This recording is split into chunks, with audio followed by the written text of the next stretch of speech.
I'm going to use fictitious names and not reveal any stuff that could be used to identify the parties.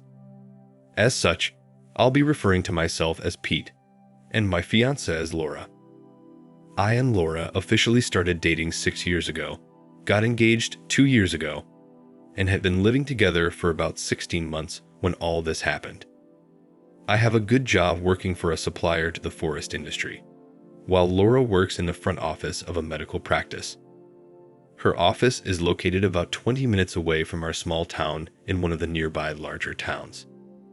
Being small, our town is a tight-knit community. It's surrounded by the great outdoors, while being just a short drive from a cluster of larger towns with all the amenities one needs to live well.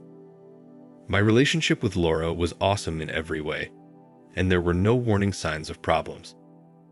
The only thing that somewhat concerned me was that Laura was divorced. She told me that she and her husband married young and just grew apart.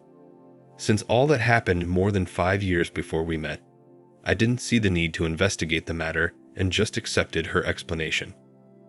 Back then, Laura was living in Portland, and after her divorce, she got a job and moved back home with her parents who live in one of the nearby towns I previously described. In addition to being divorced, another thing that my friends teased me about was the fact that Laura was nearly 6 years older than me, but nonetheless, they all took turns giving me grief about it, calling me cougar prey. In fairness to Laura, I must say that they all really liked her, and so did their significant others. She was part of our tribe. Now I'll get to the night where things imploded. I, along with 3 other friends, went on a fishing weekend. This is something we do several times per year. There's a tributary to the Columbia River up in the Pacific Northwest, just a short drive from our homes, and the fishing there is awesome. Though it's close by, we stay at a cabin right on the water and just do manly things while there, no women allowed. We just fish, do some hiking, chop wood, eat like pigs, drink a little, and smoke a few cigars. It's a great time, and we've been doing this for about 9 years now.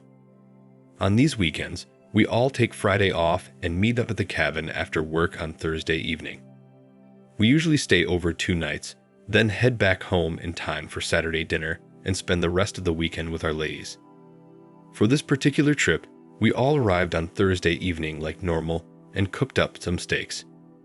After dinner, we were sitting around the fire pit, talking and sipping on bourbon when I got a call from one of the guys I work with. He told me that he and his wife were out for dinner in a nearby town and they saw Laura there. I asked him if he said hello or talked to Laura. He said he didn't because she was with other people. I told him he should have, as she was just out with some friends. He then reluctantly told me that Laura was initially there with 3 other women and they all left, but 10 minutes later, she came back in and sat down at the bar next to a guy.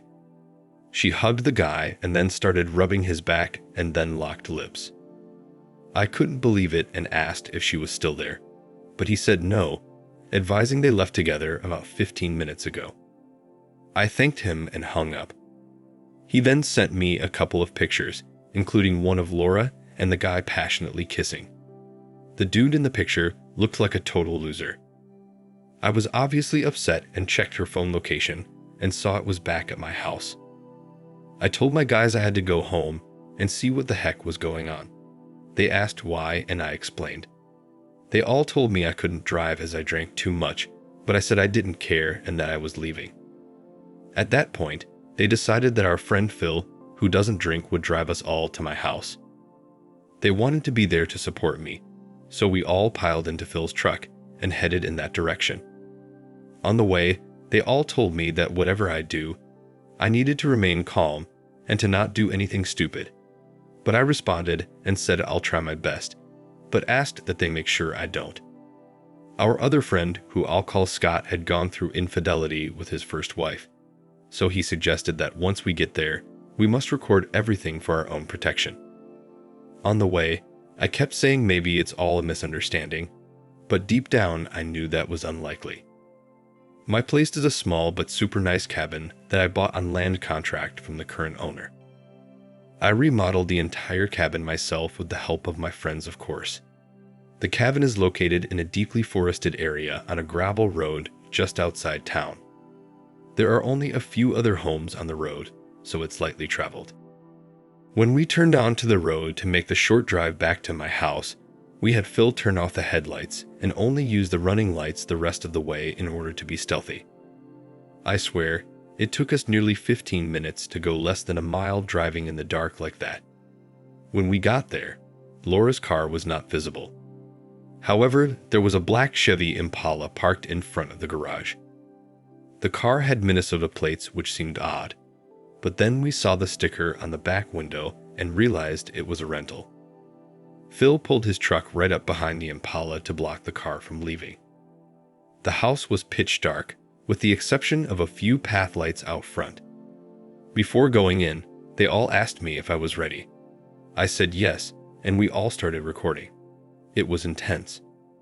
As soon as the door was open, I quietly made a beeline right to the master bedroom with the three of them following me. I opened the door, but the room was empty. I then moved quickly across the hall to the spare bedroom, opened the door, turned on the lights, and there was Laura bouncing on the guy from the bar like she was riding a ducking bronco. Oh my gosh. I'll never forget that scene, though I sure wish I could. I screamed, "What the heck is going on here?" Startled, Laura twisted around and literally dove off the guy onto the floor. The guy then let out a blood-curdling scream.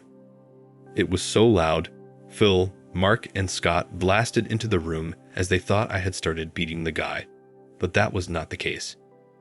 It was just this slovenly guy laying there in excruciating pain after Laura's abrupt dismount.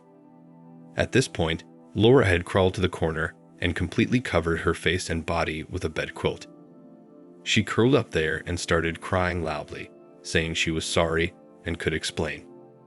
I then pulled the blanket and sheets off the bed, leaving the AP laying there in all his unglory, covering his stuff with both hands and wincing in pain and repeatedly apologizing.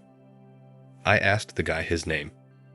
Nervously, he gave only his first name, so I picked up his pants off the floor, pulled out his wallet, took out his driver's license, and read aloud his full name and address. I then had Scott take a couple of pictures of the license for me. I then asked how he knew Laura. He said they used to work together. I asked how long he'd been ducking her. He said it was just this one time. I laughed and said, "You're lying." The guy then said he and Laura dated 9 or 10 years ago when they worked together, but this was the first time they had met up since. Keep in mind, at this point, my guys were still recording everything and Laura was still hiding under the quilt in the corner crying. Through it all, I stayed strong, surprisingly. I eventually told the guy it was time for him to leave. He got up and went for his clothes, still holding his junk in pain. I told him, "Hold on, you're not getting your clothes unless you take your little lady with you." Hearing this, Laura started crying harder, pleading with me not to make her go. The dude then told me, "Please man, just let me go and you'll never hear from me again." I told him that we parked behind him and will be glad to move as soon as he and his little lady leave the house. The AP then started coaxing Laura to go with him so he could leave. She refused and started sobbing for mercy like a mental patient. Finally, after nearly 45 minutes of this lunacy, she agreed to leave. I handed the guy his clothes, and he slowly got dressed, clearly still in pain. Laura wasn't moving though, so I told the guy his little lady needs to get dressed and get out. Laura started again to insanely cry, but eventually got dressed and walked outside with her AP. Just before Phil was about to move the truck, Scott suggested that we load up the guy's car with all of Laura's stuff. This way, I could fully get rid of her in one night. I agreed, and we began the task. We went to the bedroom and just started grabbing her clothes off hangers. All her shoes, brass, panties, makeup, personal products, keepsakes, jewelry, you name it. We combed the entire place until we got everything of Laura's we could find. We jammed the trunk and back seat so full that the trunk barely closed and the back window was completely blocked by her stuff piled to the roof. Impalas are big cars with huge trunks, so you can imagine just how much we had to jam in that trunk to fill it up. During the time we were putting her things in the car, Laura had stopped crying and just appeared to be in shock. She just sat there staring straight ahead without blinking, shaking like she was freezing. Whether she was faking the shakes, who knows, but the scene was dramatic nonetheless. Meanwhile, her AP sat head down behind the wheel looking at stuff on his phone. We figured he was probably searching for the nearest walk-in clinic or emergency room to get his junk examined. After everything was packed, we moved the truck and they drove off. We all decided to stay at my house that night. In the morning, we loaded the soiled mattress and a few things we missed into the truck. I drove Laura's car and Mark rode with me as he led the way over to Laura's mom's house, while Phil and Scott followed in the truck. On the way, I called her mom to let her know we were coming over. To my surprise, Laura wasn't there. We all wondered where she spent the night. When we arrived, I went in to explain to her mom what happened, but didn't share any of the videos. I had a lot of respect for Laura's mom and didn't want to upset her more than she already was. Our conversation was very emotional. I left Laura's car in the driveway and gave the keys to her mom. She opened the garage door and we moved the mattress and various miscellaneous items into the garage.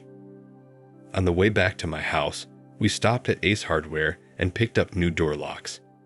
We went to my house, changed out the locks, and then we all headed back to the cabin. We spent the rest of Friday and Saturday doing all the normal things we do out there, and my friends were making sure they kept me in good spirits. Surprisingly, I handled everything well. While I was obviously upset, I didn't break down once, but I kept focusing on the bright side and my future. Laura tried reaching me all weekend, but I turned my phone off and just ignored her. In the end, I realized how lucky I was to find out what kind of woman Laura was before marrying her. I admitted to my guys that I was planning to ask her to marry me sometime in the near future, but I guess she really blew things that night in more ways than one. Laura and I were done, and there's absolutely no chance for reconciliation of any kind, not even a friendship. I'm completely done and would prefer to never see or hear from her again. Some might say my stance is extreme, but I would tell those people you can't really understand the situation unless you've experienced it yourself. I know myself well, and the best thing for my sanity is for me to learn from this and move forward with my life. Moving forward without Laura was not as difficult as it sounds, as the Laura I loved for nearly 6 years died the night she gave herself to the other guy. For me, I don't give second chances to anyone. Burn me once and we're done, and not just with women, but with everything. Now, just to put in some details about Laura and her lover boy. A few weeks later, I found out he's 39 years old, married with 2 teenage kids and lives in the Portland area. By the way, I'm 28 and Laura is almost 34. After I ended things with her, I reached out to the guy's wife through social media. As it turned out, she was already in the process of divorcing him, but he had been begging her to reconsider. The evidence I provided sealed their fate. What she then told me blew my mind. She said Laura and her husband worked together 11 years ago and had an affair. I interjected and said her husband told me they dated. She said that was a lie, they never dated, that they were both married and cheated on their spouses. She said she discovered the affair and then told Laura's husband, who immediately divorced her. Laura's explanation about her marriage ending because they drifted apart was a lie. The guy's wife further explained that instead of divorcing, she made her husband move out and they lived apart for nearly 5 years while still making him pay for everything. Eventually, she let him move back in for the kids, which she said in hindsight was a mistake. She said she's got a great job now. Her kids are grown and she no longer needs him. She didn't come right out and say it, but from her description of things, she's been getting her needs met by others while having minimal intimacy with her husband since he cheated on her. Now, there's a couple of things I must add here. The guy has an okay job, but I make at least $30,000 more than him. He's 5 feet 9 inches tops and is out of shape and flabby. As far as looks go, he's average at best. I must also add that his package was well below average. I know this because I unfortunately saw it firsthand the night I confronted them. Regardless of his shortcomings, though, the guy obviously has something Laura can't resist. Maybe it's some sort of kink fetish or something, who knows. As for Laura, her mother tells me she's an emotional mess. She misses me terribly and is truly regretful. I did agree to have one final conversation with her, which took place a few months after D-Day. I did it for Laura's mom as she begged me to just let her apologize. I agreed, with the understanding that I would be recording the call. On the call, she said all the things you would expect. How sorry she was. She misses me so much. She regrets everything. The affair meant nothing. I'm the only man she ever loved, yada yada. I listened to her, and when she finished, I asked if that was all she had to say. She said yes, then asked me how I was doing. I told her I was doing great now, which made her cry. I then politely ended the call, and that was the last contact I had with her. Looking back, I would have done some things differently, like probing more into the reason why her marriage ended. But I realize now that getting into a relationship with a woman is a high-risk game. No matter what precautions you take, it's never going to be fail-safe. You just never know how she's going to turn out. Well, as for me, I'm taking a break from women now. Interestingly enough, the AP's wife messaged me and told me she found me attractive and said if I ever wanted to get a little revenge, she would gladly oblige. No joke, she came right out and propositioned me like that. I politely told her thanks but no thanks. Two wrongs don't make it right, as they say. So that's all, folks. It's over. I hope my story can help others who are working through infidelity and all the loss, pain, and humiliation that comes with it. One recommendation I have for those of you who are, is to get yourself a good support system. Things would have turned out much worse for me that night had my friends not been with me. Stay strong and live well. Pete. Thank you for watching. Like, comment, and subscribe if you enjoyed the video. Until next time, I'll see you again. Take care.